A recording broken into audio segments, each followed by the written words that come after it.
ngan cuma cukup untuk bensin, untuk makan udah kehabisan untuk di jalan. Ini ASN-ASN yang seharusnya mendapatkan reward.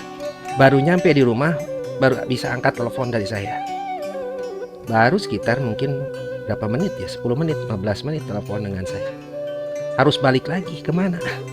Ke BPBD karena jam 3.30 pagi harus berangkat lagi ke Karawang. Saya bilang banjir di mana? Karangligar. Aduh, saya kira di Awiligar. Saya pernah tinggal di Karawang. Banjir yang pernah saya alami dan saya saksikan sendiri di Karawang, di daerah Teluk Jambe, itu sekitar tahun 97 kalau nggak salah, 1997. Dan itu tingginya lebih dari 3 meter.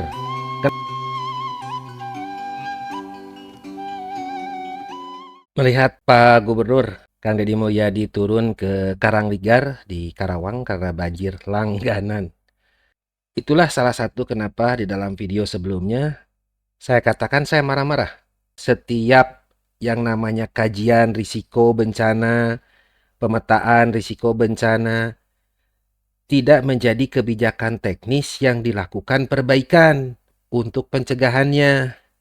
Itulah kenapa saya dari beberapa tahun lalu ngomel terus. Karena seringkali yang dilakukan pemerintah adalah sosialisasi penyadaran masyarakat. Tetapi yang harus dilakukan oleh pemerintahnya sendiri seringkali diabaikan. Karena langganan ya artinya sudah biasa. Saya pernah tinggal di Karawang. Banjir yang pernah saya alami dan saya saksikan sendiri di Karawang, di daerah Teluk Jambe, itu sekitar tahun 97 kalau nggak salah, 1997. Dan itu tingginya lebih dari 3 meter.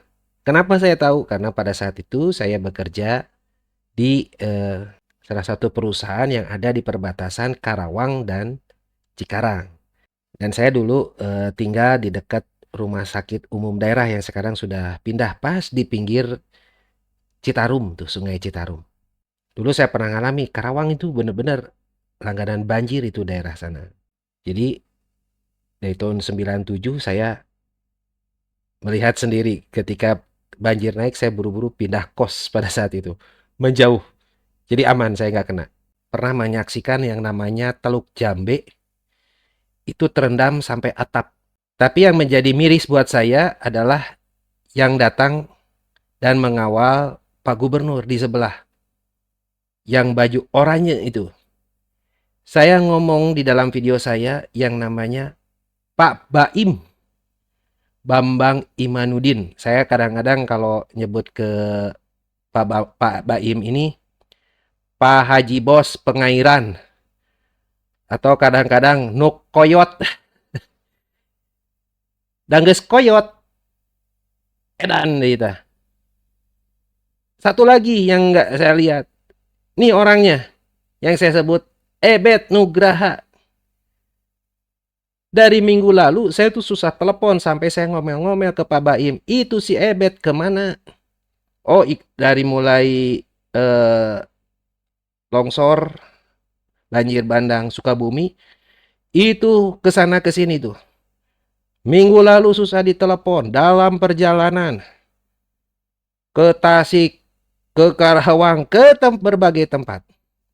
Artinya bidang darurat selalu akan kewalahan jika pencegahan dan kesiapsiagaannya tidak dilaksanakan. Orang-orang dua orang ini udah koyot aredan tapinya. Apalagi itu tuh yang namanya Ebet Nugraha.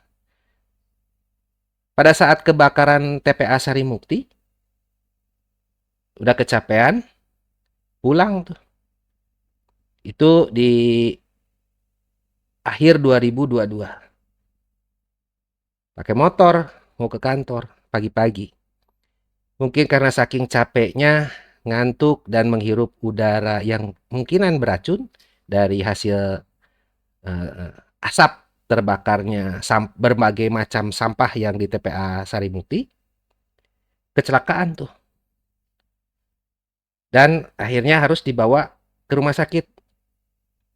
Saya salah satu yang mengantar hingga operasi ya, karena terendam paru-parunya dan ada tertekan jantungnya. Banyak masalah dah dia gara-gara kecelakaan itu.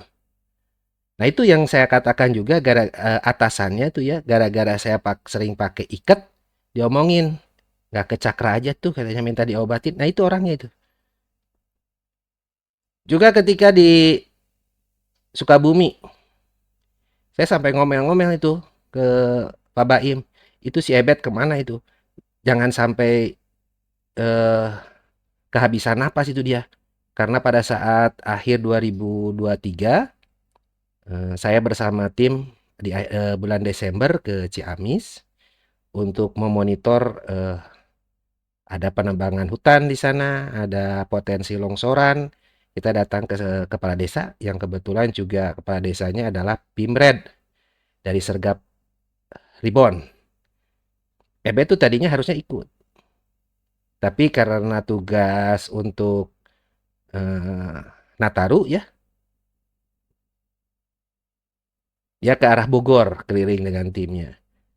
Dan pulang segera. Kenapa? Begitu video call dengan saya lagi dalam perjalanan, dengan ada sekretaris rumah gagasan, ada media maupun Dokter William dari Medikus. Itu lagi pakai masker oksigen, kehabisan oksigen karena akibat kecelakaan sebelumnya ya yang pulangnya dari TPA Sarimukti. Tadi malam itu lagi teleponan, baru nyampe katanya, hujan-hujanan dari kantor. Baru nyampe di rumah, baru bisa angkat telepon dari saya. Baru sekitar mungkin berapa menit ya, 10 menit, 15 menit telepon dengan saya. Harus balik lagi, kemana? Ke BPBD karena jam 3.30 pagi harus berangkat lagi ke Karawang. Saya bilang banjir di mana? Karangligar. Aduh, saya kira di Awiligar. Wah, mungkin kan rumahnya Ebet di Awiligar yang begitu tinggi kebanjiran.